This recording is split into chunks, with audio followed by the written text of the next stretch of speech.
Merci à tous, merci d'être venus aussi nombreux participer à cette promenade. Avec cette météo, quelle bonne idée d'avoir choisi le thème de l'eau.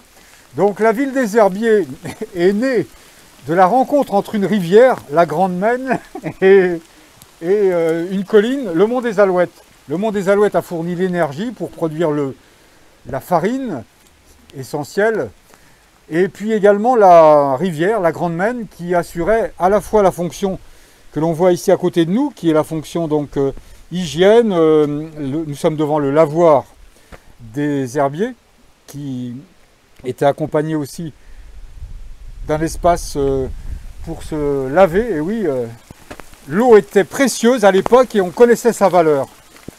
Nous allons le voir, ça n'a pas été le cas ensuite.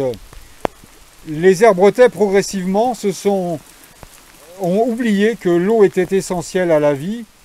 Nous allons le voir notamment place des droits de l'homme, avec, rappelez-vous, pour les plus anciens, la construction de la banque Crédit Agricole sur la Grande Maine.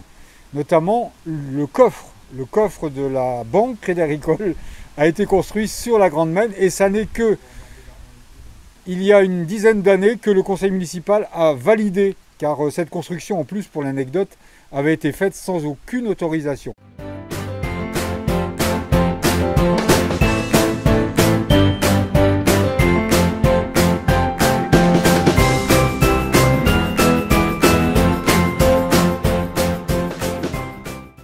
Mais surtout en matière de qualité de l'eau, les interventions portaient autour de la politique agricole et le fait que différents plans étaient mis en place, plans de maîtrise des pollutions d'origine agricole, les PMPOA 1 et 2, qui n'étaient pas forcément suivis d'effet, puisque on voyait toujours après ces plans, et on voit toujours, des déjections, des effluents agricoles qui se déversent directement à partir des fermes dans la rivière, et particulièrement dans la Grande Maine.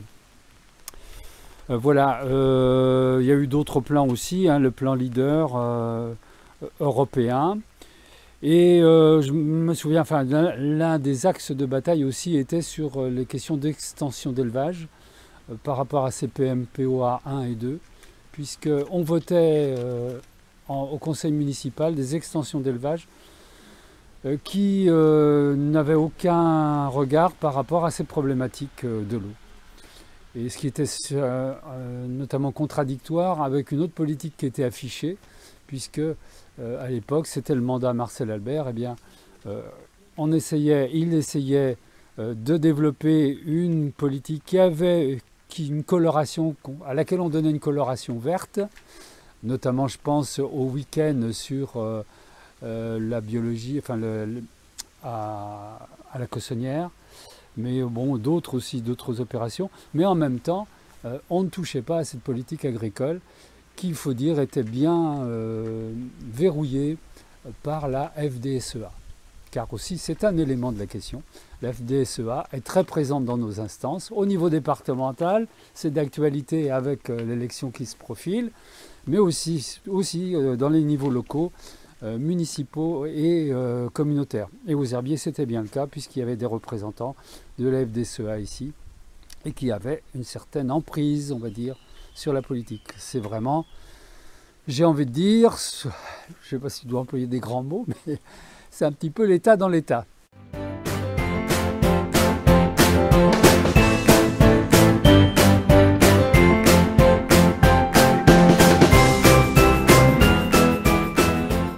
L'eau, en effet, ici, sur la Maine, pose problème. Le premier maire qui avait évoqué la retenue d'eau, c'était M. Chatry, ça remonte à très longtemps, et il avait souhaité que la retenue se fasse tout simplement au-dessus des herbiers, car il se doutait que les pollutions d'origine agricole allaient rendre la qualité de l'eau très mauvaise.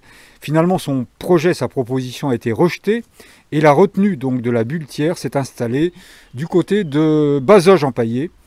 Et cette retenue d'eau a, comme l'avait annoncé M. Chatry, malheureusement hérité d'une eau de très mauvaise qualité, puisque le 31 janvier 2008, la Cour de justice des communautés européennes a déclaré que la Bultière entrait en infraction avec la législation.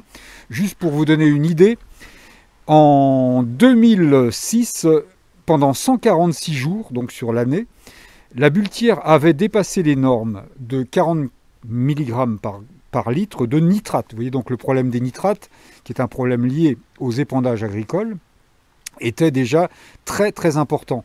Alors certes, des efforts ont été faits. Alors comment ces efforts ont-ils été faits? Tout simplement en connectant les barrages les uns avec les autres. Ça veut dire que l'eau de la Bultière, son amélioration tient surtout au fait qu'on y rajoute, lorsqu'elle est trop polluée, eh bien de l'eau de la Loire ou provenant d'autres barrages. Voilà la situation. Comme le pastis, on coupe donc l'eau de la Bultière pour la rendre en tout cas potable, du moins respectueuse des normes. Alors il faut aussi une dernière information sur la qualité de l'eau. Il faut souligner les objectifs qui ont quand même été fixés par notamment la clé, comité de liaison de l'eau. Au niveau local, trop peu le savent, mais la qualité de l'eau aujourd'hui, les exigences fixées par la clé ne sont plus celles de 40 mg de nitrate par litre d'eau, mais de 25. Donc 25 mg de nitrate par litre d'eau, c'est la barrière à ne pas dépasser. Or, cette limite fixée par la clé, elle a été dépassée, contrairement aux prévisions, en tout cas aux engagements pris. Et j'ai sous les yeux l'objectif atteint en 2019, en fait, qui normalement devait être de 25 mg par litre à respecter 90% du temps en 2021. Et bien déjà en 2019, on ne l'atteignait pas du tout.